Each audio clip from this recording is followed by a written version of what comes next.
Kapag sinabing Pilipinas, ang jeep agad ang isa sa mga unang pumapasok sa isip ng mga tao, Pinoy man o turista. Talaga nga naman naging isang sikat na icon na ito sa buong mundo. Tara, sakay tayo!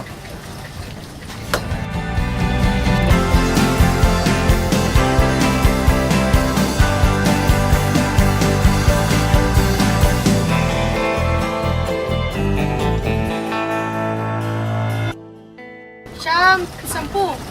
O, apat na lang, apat. O, maluwag pa. Anong apat pa? Kita mong punong-puno na. Tatlo na lang, o. Sige, tatlo na lang po, tatlo na Ano lang. ba? Anong tatlo sinasabi mo? Eh wala nang upuan, punong-puno na. Dalawa na lang po, dalawa na lang po. Grabe, wala na talaga. Promise, di nakasya to. Sige po, isa. Isa na lang po, isa na lang po. Anong sabi nila ko? Puno na, lalarga na tayo.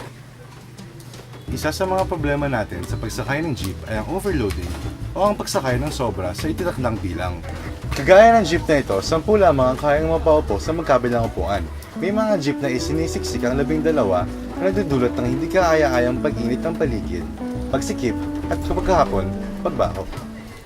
Kaya sa jeep ko, sinisiguro ko, komportable ang mga pasero. Kaya pag puno na, larga na.